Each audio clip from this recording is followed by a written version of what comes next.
Como conviver num ambiente de incompreensão? Como conviver num ambiente onde o seu modelo de vida se diferencia dos demais?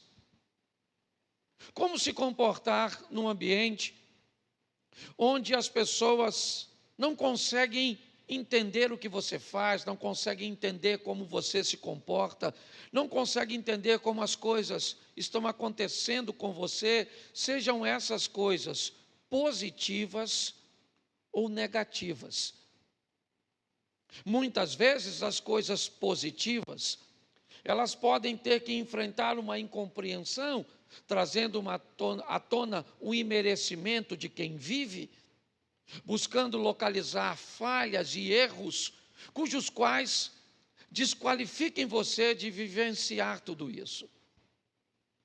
Se você vive coisas que não são positivas, vive dor, perdas e muitas vezes caos, também pessoas vão procurar alguma coisa que te qualifiquem para vivenciar tudo isso. Você vivencia isso porque está com esse estilo de errado, porque fez isso, porque fez aquilo. Ou seja, a incompreensão é algo que nós podemos enfrentar em qualquer ambiente. Então eu quero começar com esse texto e depois nós vamos a João 8. O texto que lemos, não sei se você notou, Jesus está na Galileia, provavelmente em Nazaré. Está vivendo com sua família. E ele não vai para a Judeia, porque as outras vezes que esteve lá, tentaram matar Jesus. Então Jesus optou por não ir para lá, para não ser morto. Eu não sei se você observou, mas os discípulos de Jesus não estão com ele nessa ocasião. Ele está com seus irmãos, que estranhamente chamam Jesus e aconselham Jesus a ir para a Judeia. Olhe bem, na Judeia estão querendo matar Jesus, e Jesus optou em ficar na Galileia. Os irmãos de Jesus chamam Jesus e dizem: por que é que você não vai para o lugar onde estão querendo te matar? No mínimo, é estranho se nós não continuarmos lendo e observarmos o que os irmãos de Jesus pensam a respeito dele. Primeiro, eles estão confusos, porque viveram com alguém que saiu do mesmo ventre, que recebeu a mesma instrução e que agora começa a fazer coisas, a se comportar de uma maneira bem diferente de seus irmãos. Os irmãos já viram Jesus fazer alguns sinais, já descobriram que ele é capaz de fazer algumas coisas.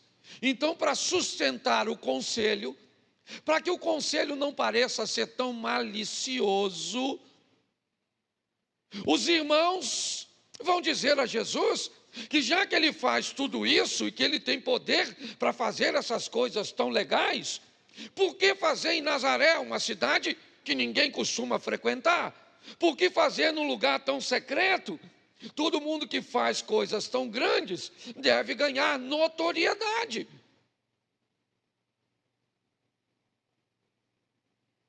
Esse é o conselho, ou pelo menos o argumento dos irmãos. Se nós olharmos isso mais a fundo, vamos descobrir que Jesus não está com seus discípulos na Judeia, porque ele está jurado de morte na Judeia e não quer que seus discípulos corram perigo por causa de sua presença. Se olharmos os irmãos de Jesus, vamos ver que os irmãos de Jesus estão impulsionando Jesus para um lugar de perigo, talvez para que não tenham mais que conviver com aquele que mostra para ele todos os dias ou para eles todos os dias, que é possível viver uma vida de santidade. Jesus não era um crente que ficava dizendo para seus irmãos tudo o que eles faziam de errado. Essa não é a postura de um crente de verdade. A postura de um crente de verdade é viver uma vida que mostre para as pessoas que é possível vencer o pecado e viver uma vida decente. É assim que se porta o verdadeiro cristão. Não que isso não vai incomodar, porque quando você convive com o estilo de vida correto perto de quem não consegue, você não precisa acusar essas pessoas verbalmente. Seu comportamento e seu estilo de vida já é altamente acusador. Então pare de perguntar porque você trabalha num lugar e tem um estilo de vida e as pessoas muitas vezes não gostam do seu estilo e você não acusa ninguém. Acusa sim. Você é um testemunho vivo de que nós conseguimos viver uma vida santa na presença do Eterno. Amém? Isso. Mas aí Jesus diz a seus irmãos: não é chegada a minha hora de ir para lá. Faça o seguinte, vão vocês. É hora de vocês, podem ir. É a festa dos tabernáculos. Ela vai estar acontecendo. Jerusalém vai estar cheia de pessoas. Vão vocês. E eu não sei se vocês observaram, mas assim que os irmãos de Jesus saem, o texto diz que Jesus foi. Ele também foi para Jerusalém. E por que é que ele não foi com seus irmãos? Pelo mesmo motivo que não estava com seus discípulos. Enquanto os irmãos de Jesus querem ver Jesus morto, Jesus não quer ver seus irmãos em perigo. Jesus pensa o oposto das pessoas que pensam o oposto dele. Pode parecer estranho, mas mais estranho ainda é quando alguém que é mau consegue transformar você em alguém mau também. Quando alguém é tão ruim com você que conseguiu te transformar em alguém ruim, esse alguém não é seu inimigo, ele é seu discipulador, ele é seu mestre. Ele foi tão ruim com você e fez tão bem isso, que ele transformou em você ruim também. Quando o seu marido te trai e você trai seu marido, você mostrou que tipo de mestre tem. É assim que funciona.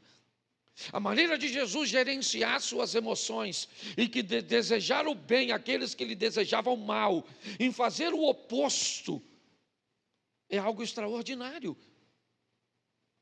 Jesus vai para lá, e eu não sei se você viu o texto, os discípulos dele estão lá, os irmãos dele estão lá.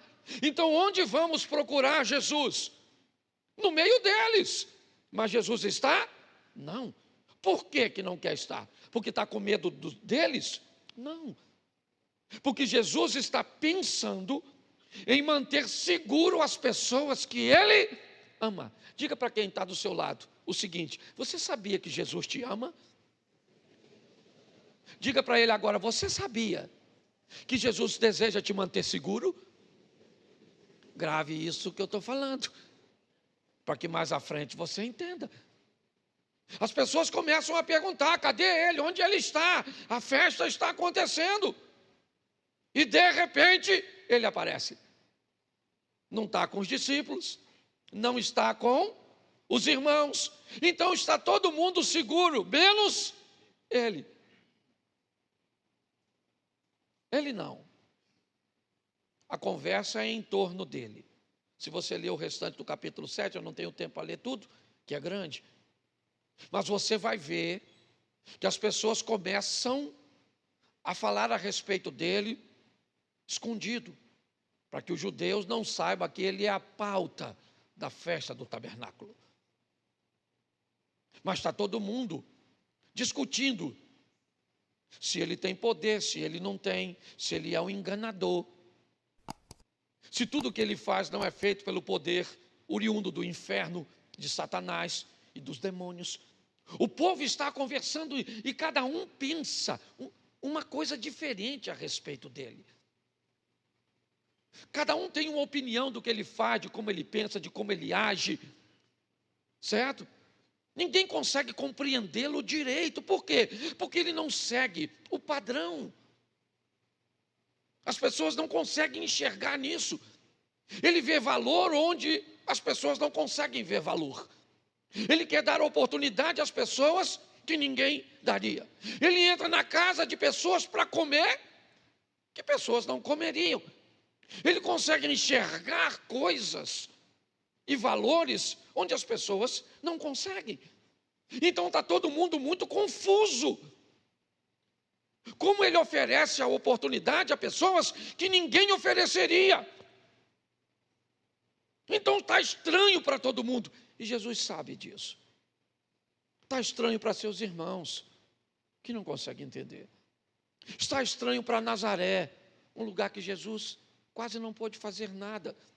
Está estranho para seus discípulos, que não conseguem entender.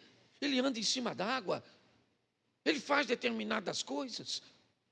Está estranho na sinagoga. Na metade do capítulo 7 para frente, Jesus está ensinando e as pessoas estão confusas. De onde vem tanto conhecimento? Como ele, que não é alguém que estudou tanto, tem tanta informação e mais, tem tanta habilidade. Agora ele não está sendo mais avaliado por cabeças de bagre, pelo povo em comum. Agora ele já chegou numa casta mais elevada, certo? Os homens que dedicam suas vidas o tempo inteiro a se debruçar sobre o Velho Testamento, a olhar todas as profecias e todas as passagens bíblicas, eles também não conseguem entender. Então, ninguém entende Jesus. Está difícil. Como conviver com alguém que nós não conseguimos entender? Como conviver com alguém que faz com que eu veja e descubra minhas mazelas?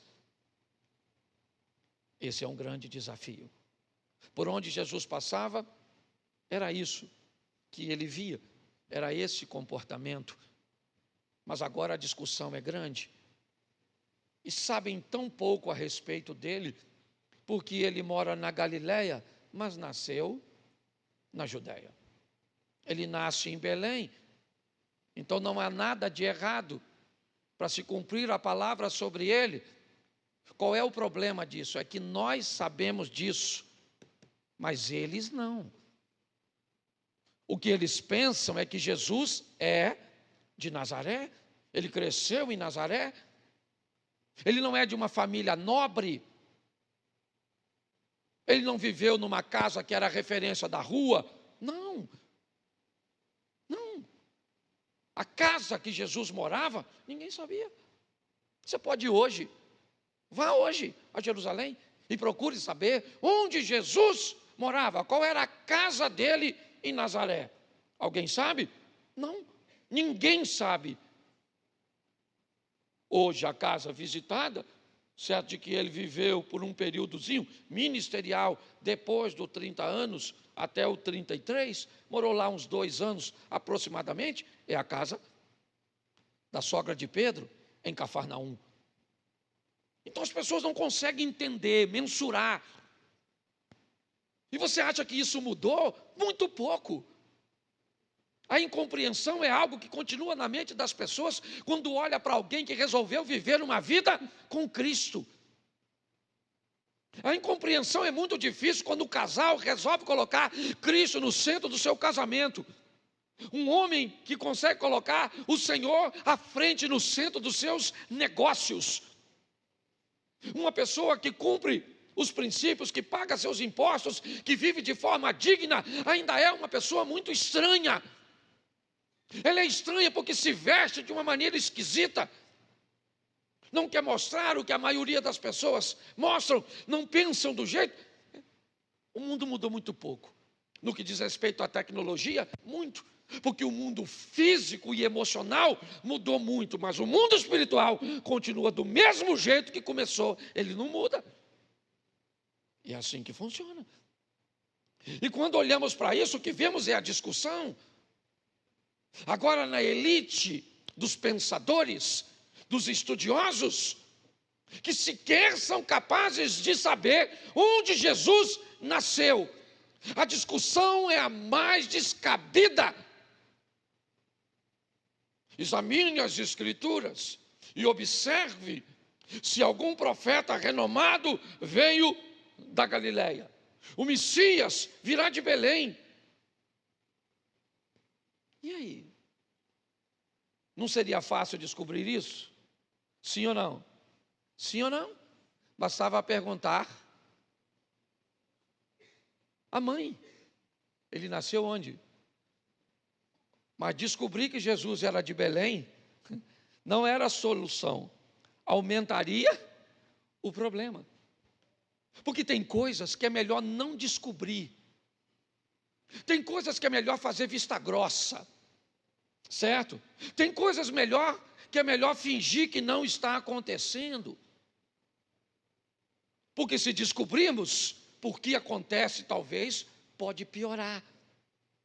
Se descobrir por que fazemos de fato, pode ser pior.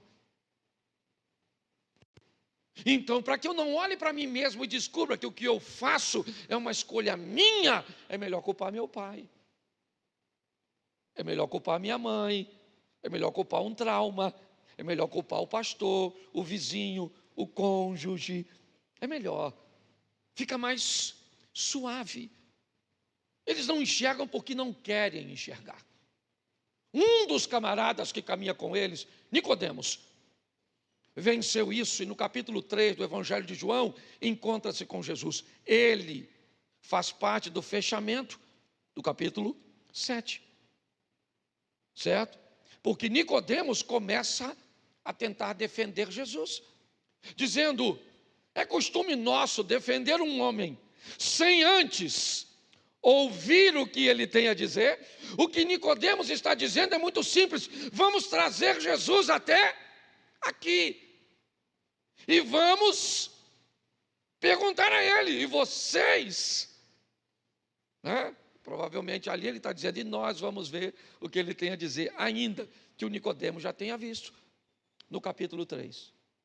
E aí novamente, alguém diz: examine-se. Isso é coisa, aceitar este homem, esse impostor, é coisa desse povo que nada sabe. Algum dos nossos creram nele? Nicodemos sim, mas não teve coragem de falar. O versículo termina, coloca 51, eu acho que é 51 ou 52, não sei até onde vai João, o último versículo, do 7, 53, e cada um foi para a sua, acabou. Cada um foi para a sua casa. Mas no capítulo 8, a história muda. O personagem central continua sendo Jesus. O objetivo dele continua sendo o mesmo de hoje. Protegeu e salvou seus irmãos, não os conduzindo. Protegeu e salvou seus discípulos, não estando com ele. Mas no capítulo 8, coloca o verso 1. Jesus, no entanto, foi para o Monte das Oliveiras. De madrugada voltou novamente para o templo. E todo o povo se reuniu em volta dele. E Jesus, assentado, os ensinava. Então, os escribas e fariseus trouxeram à presença dele uma mulher surpreendida em adultério, e fazendo-a ficar de pé no meio de todos, disseram a Jesus: Mestre, essa mulher foi surpreendida em flagrante de adultério. Na lei, Moisés nos ordenou que tais mulheres sejam apedrejadas. E o Senhor, o que tem a dizer? Olha para mim, novamente. Vamos observar que Jesus vai entrar em cena novamente. Me parece que os seus algozes são os mesmos. Mudou apenas o tempo. Foi só refletir o que deveria fazer durante aquele período. E agora eles vão até Jesus, trazendo na mão uma pecadora, que podia ser eu, podia ser você. É muito comum olharmos um pecador e não nos colocarmos no lugar dele. Olharmos alguém que está vivendo uma dor e não nos colocarmos naquele lugar. Se fosse alguém que estivesse num bom carro, numa boa casa, aí nós gostaríamos de estar no lugar dele. Certo? Mas aquela mulher, quem é aquela mulher? Aquela mulher sou eu. Aquela mulher é você. Quem é aquela mulher? Aquela mulher é alguém que está sentenciada de morte. Pastor, mas eu não estou sentenciado de morte. Não. Não está? Todos nós estamos. Só não sabemos quando ela vai acontecer.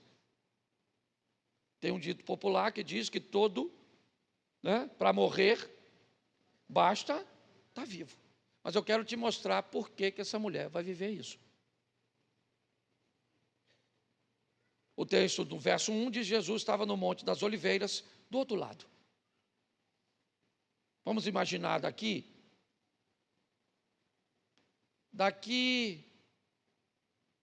um pouco depois da Praça da Pedreira, da Mantiqueira, talvez? Um pouco depois.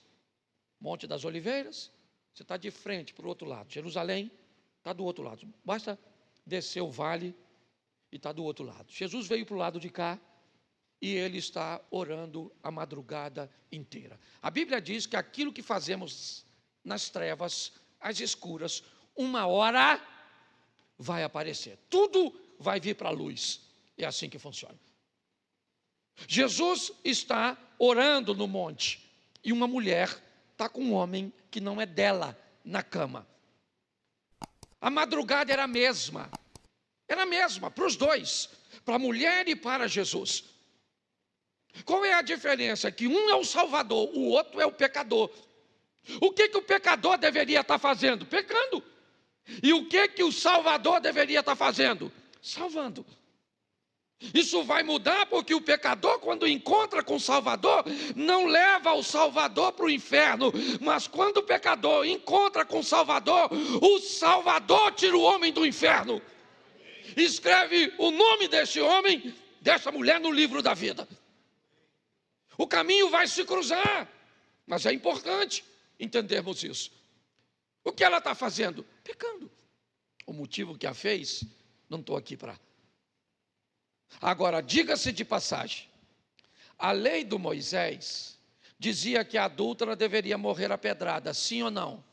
E eu te pergunto, a mulher que estava adulterando sabia dessa lei, sim ou não? Sim ou não? Então ela queria morrer? Fala sério. Vou aqui contextualizar por dias de hoje, de olho fechado, para não parecer que o pastor está. Um cara solteiro, que namora, que está noivo, quando ele está fazendo aquilo lá, que os casados quase não fazem, mas sabem o que é. Ele está querendo morrer? Sim ou não? Não, ele não está querendo morrer, não. A pessoa, quando peca, ela não está nem pensando na morte. Então a dona está lá, vivendo a vida dela, sim ou não? Estava dando algum prazer para ela, momentâneo? Sim, então a dona está lá. A noite está escura para os dois. Para Jesus e para ela. Está certo? O que estão fazendo é que é diferente. Então amanheceu para Jesus.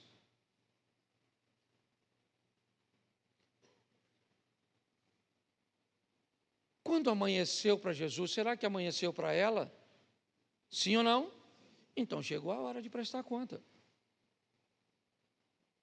Chegou a hora, finalmente. Então vamos embora. Jesus vai para o templo. Ele vai se apresentar, vai falar com as pessoas, vai continuar o processo de entrega daquilo que ele recebeu. Ela foi capturada no leito. Pegaram a mulher e vão matá-la.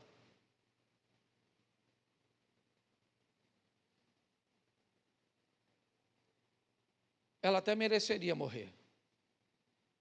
Dependendo do dia que ela pegar você, se você estiver meio irritado, você vai falar, quer saber de uma coisa? Ela sabia mesmo, era uma mulher sem vergonha, safada, com licença da palavra no altar, tá bom? É só para ficar claro, certo? E a gente pensa assim, tem ou não tem?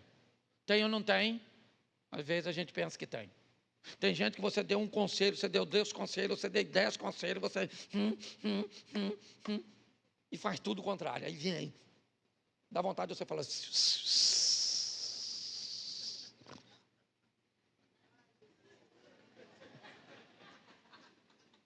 Dá vontade de você falar, vá para o inferno, miséria. Dá ou não dá? Dá vontade. Você está sem paciência. Você olha e diz assim, essa pessoa merece. Merece ou não merece? Não merece, não. Não merece, não. Oh, peraí, poxa. É só impulsionar você. Você já vira discípulo do chifrudo? Não merece, não. Não merece, não. A pessoa errou, falhou.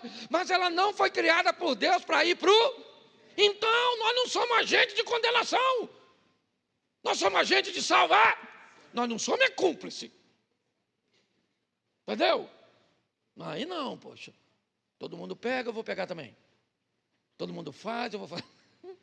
Aí não. Esse dia o cara falou comigo que ia fazer eu já falei isso aqui, ia fazer um gato no meu relógio, Samuel. Eu falei, gato, e estava caro aquela época de bandeira vermelha, sabe? Lembra? Falei, um gato. Esse dia a gente estava até conversando sobre gato. Aí eu falei, gato. Quando ele falou economia, eu falei, gato.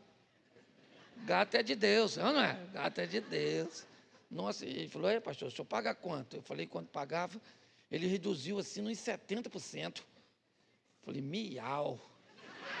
Caraca, falei. A primeira, aí ele veio com os argumentos. Porque pensa assim, pastor. A gente já paga imposto em tudo. Eu falei, é mesmo. O pessoal nas comunidades gasta energia demais, e a gente que paga, você não acha injusto? Eu acho mesmo. O cara é bom no gato.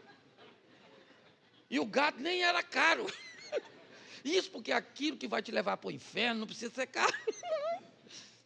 E eu já estava com gato. Falei, gato. Por que o senhor fala isso? O senhor tinha que ter vergonha? Não tenho. Eu tenho vergonha quando eu faço. De sentir eu não tenho, porque eu não sou super-homem. Tem uma cuequinha aqui por cima?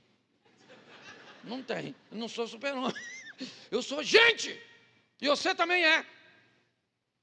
Então tem dia que você vai querer matar seu marido. Esganar seu filho. Tem dia que você está... Mas você fala assim... Foi na cruz, onde o dia eu vi meus pecados. O que é isso? Isso é ser gente. Tem dia que você olha para o seu marido e diz, eu não quero. Não quero mais isso. Ele olha para a senhora e diz, acabou. Eu não quero essa bruxa. Eu não quero vir mais à igreja. Eu não quero. Eu estou cansado de crente. Estou por aqui com crente.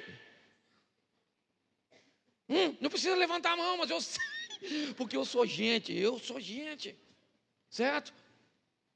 Então é importante a gente entender isso.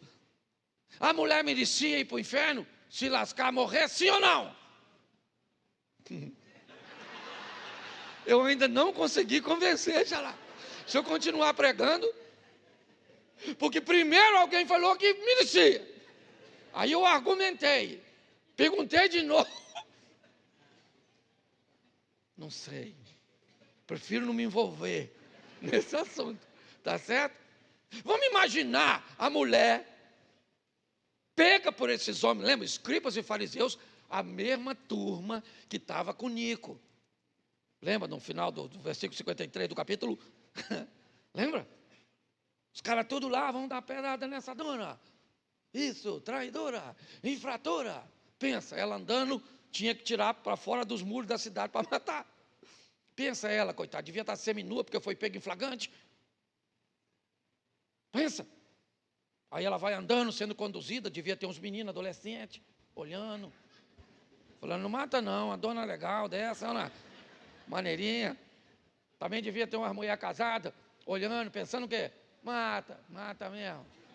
Essa magrelinha, gostosinha, isso aí, lada de homem. Devia ter uns homens, sim ou não? Pensando o quê?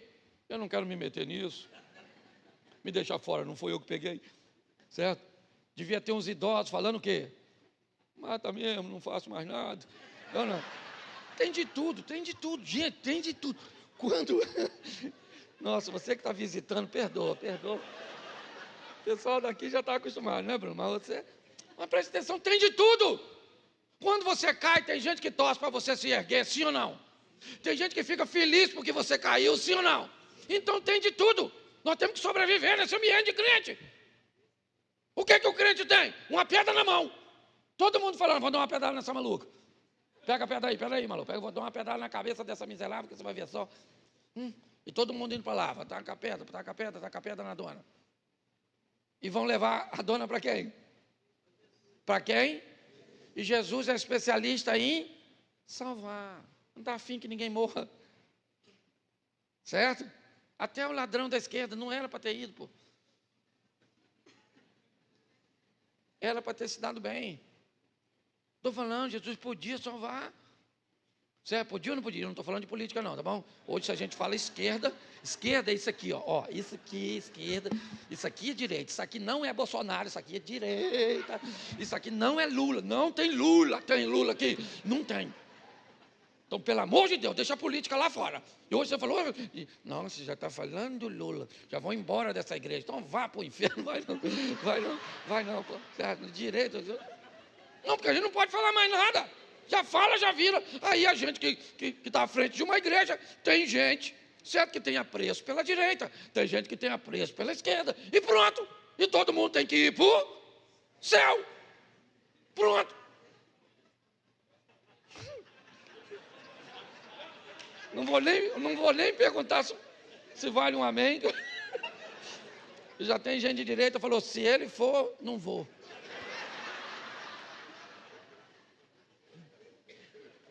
Volte aqui para o texto, brincadeiras à parte. Observe bem. Todo mundo está com a pedra na mão, sim ou não? Desejando matar a mulher. É isso. Ela infringiu a lei de Moisés. Ela merece morrer. Pelo menos no que diz respeito à lei de Moisés. Mas levaram essa mulher para Jesus. E quando Jesus chega, deixa eu falar uma coisa para você agora. Eu não quero saber o que você fez, o que você viveu, o que aconteceu no seu ontem. Se você está vivo, se você não morreu, ainda tem esperança para você.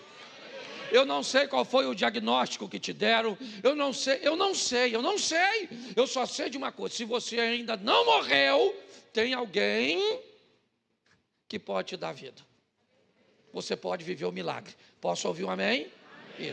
Isso serve principalmente para você que está aí do outro lado na rede social, nesse momento. É assim que funciona. Vão levar a mulher até Jesus, ele está ensinando, e eles colocam a mulher no meio. E agora Jesus não é mais o centro das atenções. Até o momento era, mas agora não. O que tem é uma mulher provavelmente com pouca roupa e com muita vergonha e humilhação. Seu corpo provavelmente já está se preparando porque ela conhece a lei. E ela sabe que ninguém vai se colocar entre ela e a lei para livrá-la da morte. Ninguém. O único que pode dizer: morte, onde está, ó morte, a sua vitória? É Ele. O que ela está é sozinha, à espera do cumprimento de uma sentença. Julgada ela já foi pelos escribas e fariseus, usando a lei de Moisés. Não é uma questão interpretativa, como faz hoje Alexandre de Moraes. Não. É algo que está na lei, basta ler. E vai dizer que o adultério é passivo de morte e pronto. Ninguém precisa ir para casa com um sentimento de culpa. Certo? Não, exatamente. Não cabe recurso. Não cabe apelação. Só que quem está diante dela e deles é alguém diferenciado. Diferenciado desde de Nazaré, onde cresceu. Estranho para seus irmãos, estranho para seus vizinhos, estranho para a sua cidade. Ele é um estranho. Jesus está lá, e agora a conversa é de gente grande. Acabou. Não tem discípulozinho, não tem povinho, não tem ninguém com pedra na mão. Agora provavelmente ali está líderes. Apesar de não narrar a presença dos dois maiorais da liderança, Anás e Caifás, tem alguém do alto escalão ali para olhar para Jesus, com Jesus ou para Jesus na mesma linha e dizer: essa mulher foi pega no próprio ato adulterando, a lei de Moisés nos manda apedrejá-la e queremos saber qual a sua opinião. Opinião para quê, cara? Para que eu vou dar minha opinião? O que a minha opinião vale? Ela não vale de nada.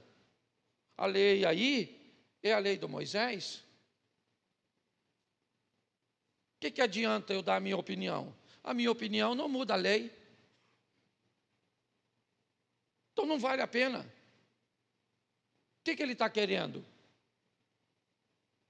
Eles estão querendo duas coisas: acabar com Jesus o matando, ou acabar com Jesus descredenciando Jesus.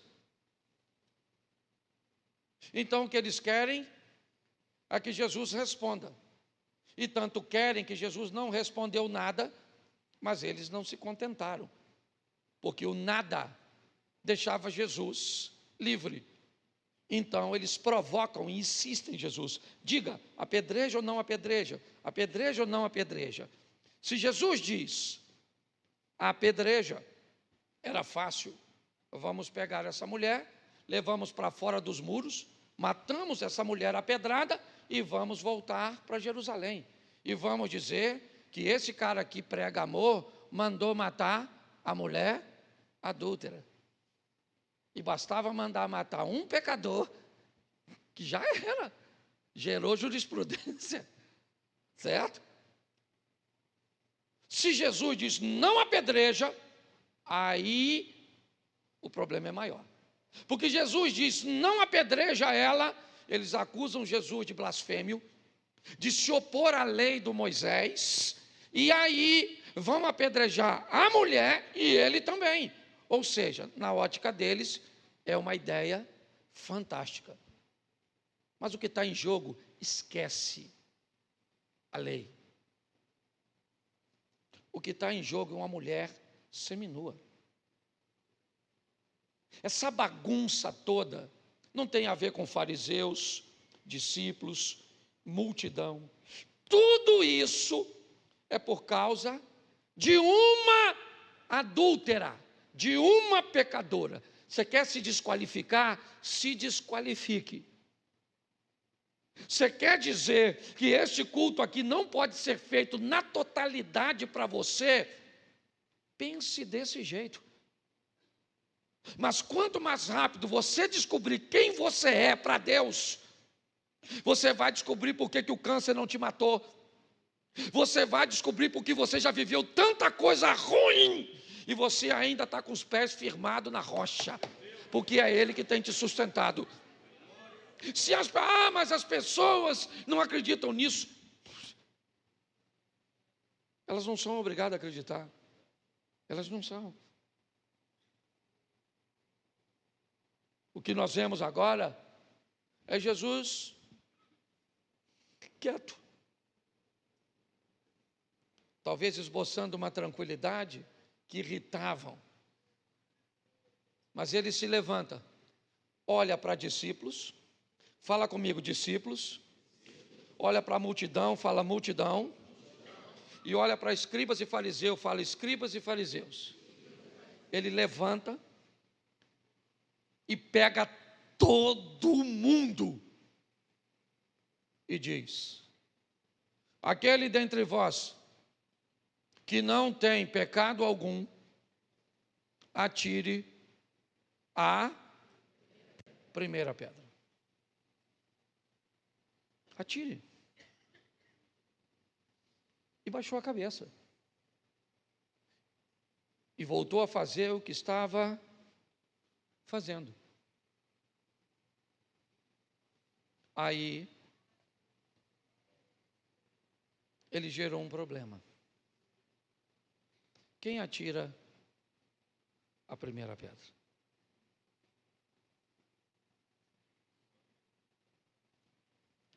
Segundo a lei do Moisés, nesse ambiente, antes do apedrejamento, pelo menos 2 testemunhas precisariam comparecer. Lembra? Testemunhar o fato. E mais do que testemunhar, eu vi essa mulher adulterando, eu vi. Eu também vi e concordo, é verdade. Então você que viu, pega a sua pedra, atira nela, o outro que viu, atire. Essa expressão primeira pedra, na verdade, deveria estar no plural, porque não poderia ser uma pedra só, precisaria ser 2, por causa das 2 testemunhas. Mas, se alguém atirar uma pedra em alguém de forma indevida, esse alguém estará debaixo da mesma pena. Certo? Quando Jesus diz para todos: atire a primeira pedra quem não tem pecado, todo mundo sabia que uma pessoa tinha pecado ali. Quem? Jesus? Sim ou não? Que não tinha pecado. Jesus tinha? As pessoas que estavam ali tinham? Não. Nesse momento, não. Nesse momento só tem uma pessoa que tem pecado. Quem é? A mulher. Porque o pecado dela, a situação apontava toda para ela. E quando um erro aponta para uma pessoa só, ele parece que todo mundo é santo. Então, se tem alguém que todo mundo sabe que é pecadora, é a mulher. Mas quando Jesus disse para atacar uma pedra nela, não pode ter pecado. Em algumas reuniões, depois você lê na Bíblia, Jesus está sentado e uma pessoa está pensando algo a respeito dele, e sabe o que ele falou? O que você está pensando em isso e isso? Sim, a meu respeito. Então a turma já sabe que Jesus sabe o que ninguém sabe. Então, se alguém resolve tacar a pedra, corre o risco. Porque todo mundo sabe que tem, tu não sabe que tem? Sim, o seu pecado, sim. Vamos imaginar agora se a mulher adúltera estivesse aqui. Vamos fazer uma enquete. E eu fosse Jesus. Estou fora. E eu falasse, vem aqui agora e atire a pedra quem não tem pecado. Quem de vocês levantaria? Levante sua mão santa, consagrada ao Eterno agora, porque todo mundo tem. E você deve estar pensando agora, pastor, muda logo o ponto. Se Deus começar a revelar, vai ficar difícil. Certo? Todo mundo ficou olhando um para o outro. Quem viu, hein? Foi ele, ó. O Sidney e o Cláudio. Foi eles que viram. Taca. Eles com a pedra na mão, pensa. Que vergonha.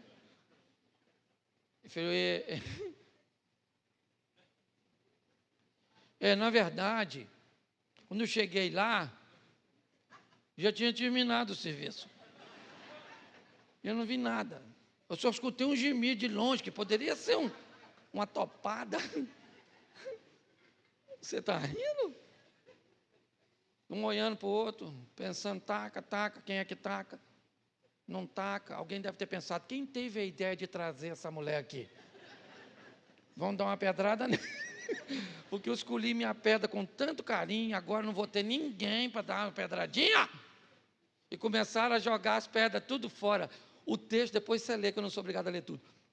O texto diz que só ficou Jesus e a mulher. Foi embora discípulo, fariseu, foi embora o Pedro, o João, a multidão. E começar pelos mais velhos até os últimos. Porque quanto mais velho, mais pecadinho. Essa é brincadeira. E Jesus está lá só escrevendo. E a mulher em pé. E todo mundo, ó. Aí eu imagino Jesus levantando assim, ó.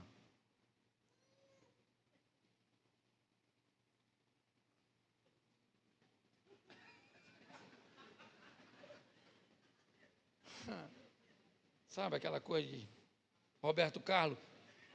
Esse cara sou eu.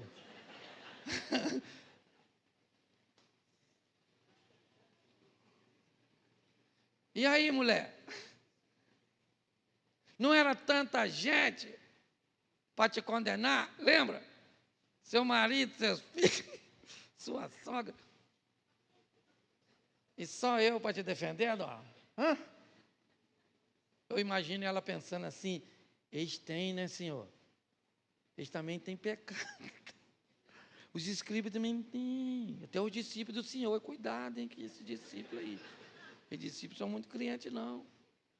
Todo mundo tem, né, Jesus? Ninguém tem autoridade para me dar uma pedrada, né, Jesus? Eu imagino Jesus. Você só precisa da primeira. Se tiver um para te apedrejar. Deixa eu falar uma coisa para você. Olha, nós vamos morrer lutando contra o pecado.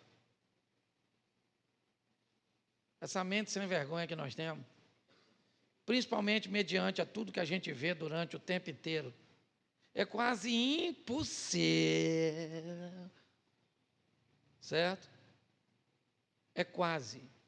Mas nós vamos morrer tentando. Nós vamos morrer lutando, dizendo eu amo a Cristo. E eu creio que nós vamos nos livrar da maioria dos nossos pecados. E vamos lutar para que sejam todos. E talvez possamos ouvir o mesmo que disse o apóstolo Paulo. Querendo ficar livre de tudo, a minha graça te basta. Mas é importante. Hoje eu quero que você saia daqui entendendo o quão importante você é para Deus. Se as pessoas vão entender ou não. Se às vezes as situações ou o próprio Satanás vai tentar te convencer, não acredite. Ele veio para salvar seus irmãos, seus discípulos, os ladrões, o endemoniado, certo? A mulher adúltera, certo? Porque Ele quer nos dar uma oportunidade. Eu sei que talvez você possa ter errado. Errado com alguém que você amava. Talvez você possa ter cometido uma falha muito grave. Eu não sei. Você precisa de arrependimento e não de remorso. A dor é bem parecida. A diferença da dor do arrependimento é que ela te impulsiona a prosseguir. E a dor do remorso te impulsiona a desistir. Acredite que ainda dá tempo. Acredite que Ele foi aquele madeiro para salvar seus irmãos, sua mãe, seus discípulos, a igreja primitiva, a igreja da Idade Média e a nós.